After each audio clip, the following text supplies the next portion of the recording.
আসসালামু আলাইকুম। আমি আজকে লেয়ার মুরগি রান্না করব।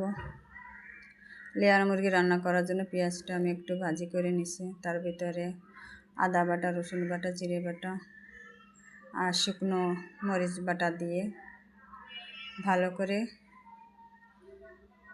কষাই করে নিব। এর ভিতরে তেজপাতা দিয়েছি, এলাচ, দারচিনি, গোলমরিচ দিয়ে লবণ হলুদ দিয়ে ভালো করে কষিয়ে নেব।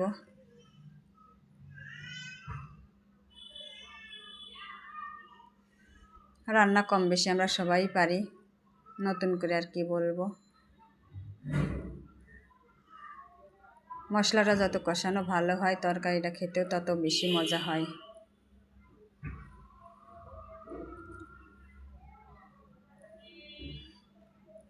মুরগির মশলাটা অ্যাড করে দিলাম। মুরগির মশলাটা অ্যাড করে দিলে একটা আলাদা রকম স্বাদ হয় তরকারিতে।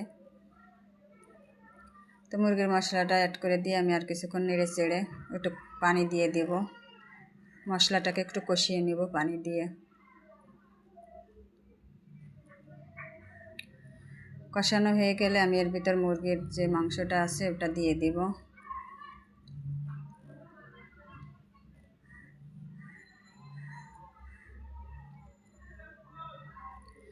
এবার আমি ভালো করে নেড়ে চেড়ে আরেকটু মুরগি মশলার সাথে কষিয়ে নেব।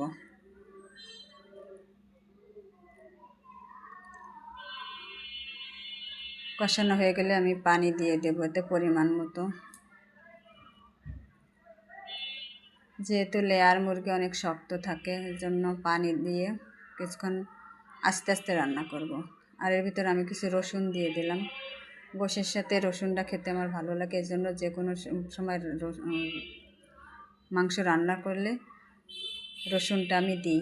বেশিরভাগ সময় রসুনটা দিয়ে দিই। এর সাথে রসুনটা খেতে আমার অনেক ভালো লাগে। তো আমি পানি দিয়ে দিলাম। এবার আস্তে আস্তে আমি রান্না করব।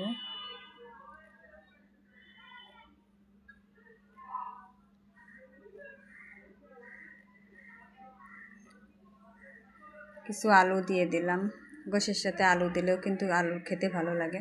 তো আমার রান্নাটা প্রায় হয়ে আসছে। আর গোশের সাথে সালাদ তো আরও ভালো লাগে। এখানে আমি গাজর আর শসা দিয়ে সালাদ করে নিয়েছি। গোশের সাথে সালাদটা খেতে বেশি মজা লাগে।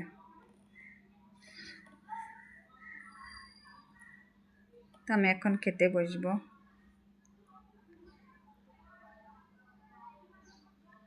মুরগি রান্না হলে মুরগির হাত পা, গলা, ঘিলা, কলিজা এগুলোই আমার পছন্দ। গোশের থেকে আমি এগুলোই বেশি পছন্দ করি। গোশ আমার অত একটা পছন্দ হয় না, আমার এগুলোই বেশি ভালো লাগে।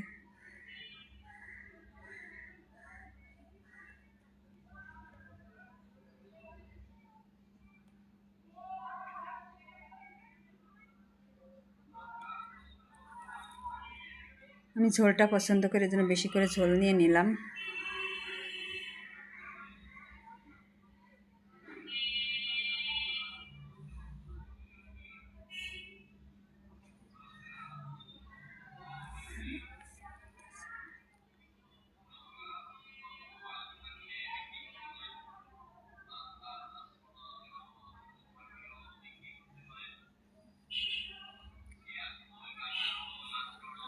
তরকারিটা খেতে কিন্তু অনেক মজা হয়েছিল।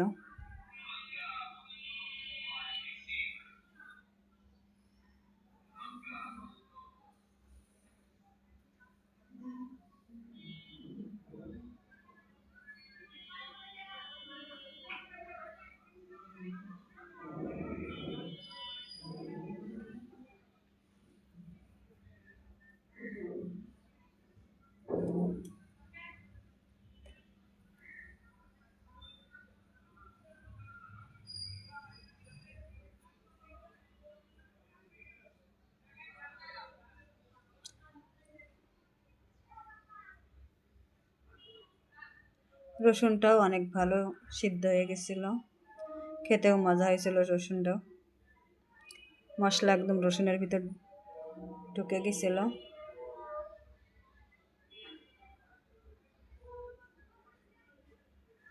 তো আমি ঝোল দিয়ে ভাত দিয়ে আর সালাদ দিয়ে সবগুলো ভাত একবারে মেখে নিচ্ছি।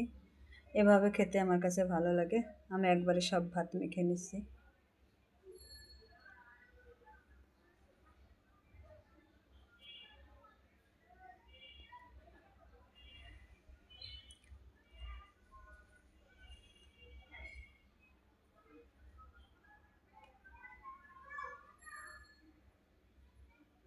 সবাই ভালো থাকবেন। আজ এ পর্যন্ত। আল্লাহ হাফেজ।